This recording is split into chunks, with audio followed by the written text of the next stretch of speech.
किसान साथियों, राम राम। आशा और उम्मीद करता हूं कि आप सब ठीक ठाक होगी।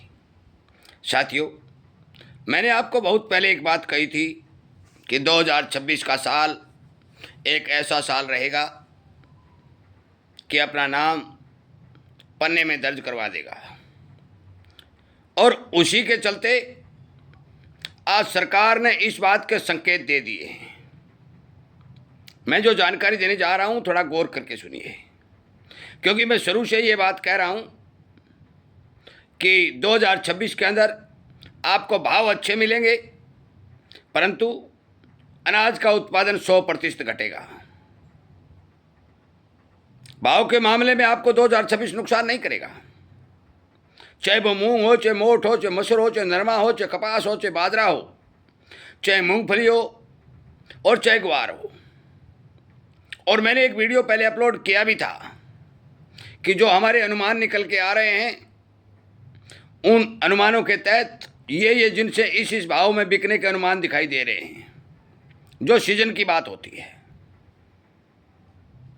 और वो वीडियो हमारे चैनल पर चल भी रहा है, वो देख भी सकते हो। अनेक वीडियो जो मैं किसानों के लिए बना रहा हूँ, मेरा मकसद है कि किसानों को समय से पहले वो जानकारी प्रदान की जाए जो किसानों को ज़रूरत होती है, क्योंकि सोशल मीडिया पर अनेक तरह के वीडियो किसानों के सामने आते हैं, किसान देखते भी हैं।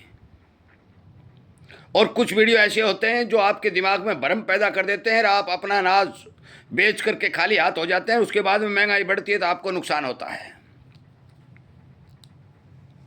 और इसीलिए मैं कहता हूं कि आप किसान का चैनल होने के नाते, आपका अपना चैनल होने के नाते, इस चैनल की घंटी का बटन दबाइए, सब्सक्राइब करिए, इसके साथ जुड़िए और शेयर करिए, ताकि हर किसान को जगाया जा सके, हर किसान को बताया जा सके।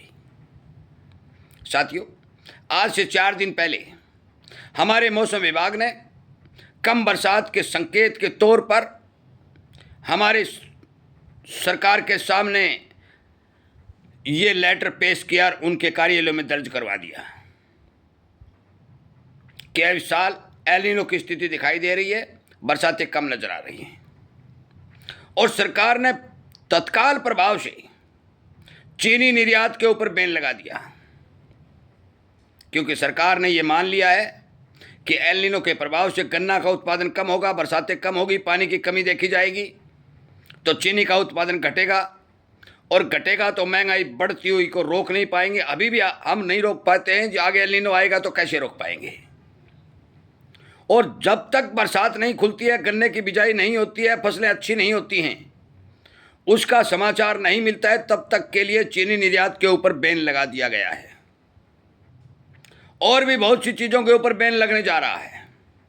धीरे धीरे जो रिपोर्टें आएंगी आपको बता दी जाएंगी, क्योंकि मैं बहुत बार कह चुका हूं कि मूंग का सबसे बड़ा खरीदार चीन निकल के आ रहा है, मूंगफली का सबसे बड़ा खरीदार चीन निकल के आ रहा है। यदि सरकार बैन लगाती है तो इनके भाव रुकने के समाचार मिलेंगे, परंतु मंदी फिर भी नहीं रहेगी, क्योंकि उत्पादन कमजोर रहेगा।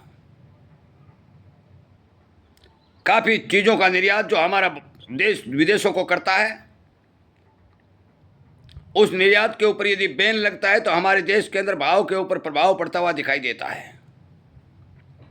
और इस बार तो पूरी दुनिया एल नीनो की चपेट में आ रही है, जलवायु परिवर्तन की चपेट में आ रही है, बेतहाशा गर्मी बढ़ती जा रही है और उत्पादन घटने के समाचार संपूर्ण रूप से चारों तरफ से निकल के आ रहे हैं।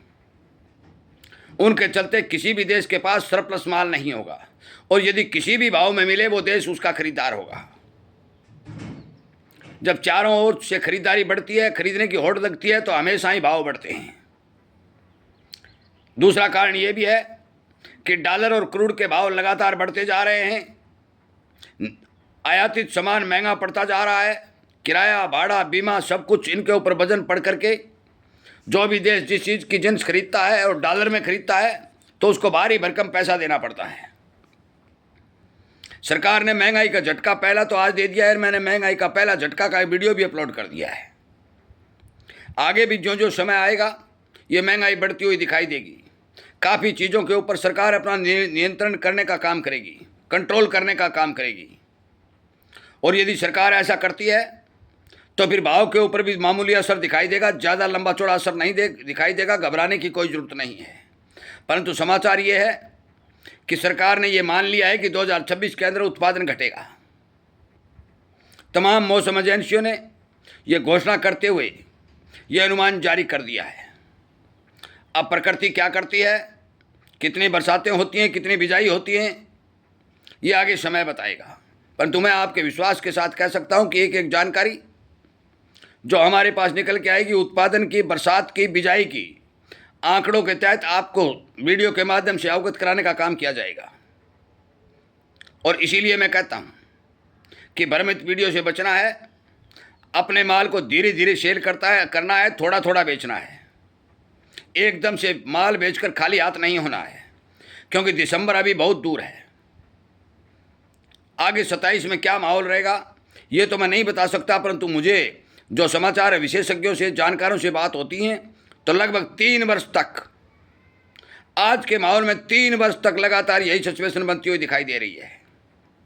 हमारे प्रधानमंत्री ने ये क्लियरिटी घोषणा कर दी है कि आर्थिक संकट देश के ऊपर आने की संपूर्ण संभावना दिखाई दे रही है।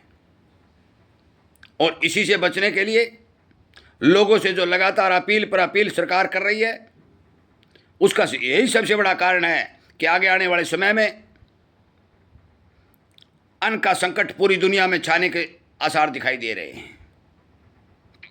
जो भी समाचार आएगा आपको बता दिया जाएगा। अभी मैं आपसे हाथ जोड़ के विनती करता हूं कि जिस भी किसान के पास कोई भी जिनस अनाज हो, वो अपना अनाज धीरे धीरे बाजार में सेल करे, उनको 2-3 भागों में बांटे और उसके बाद में बिक्री करें, ताकि उसको कई भाव मिलें, और यदि महंगाई बढ़ती है तो उनको अच्छे भाव मिलें।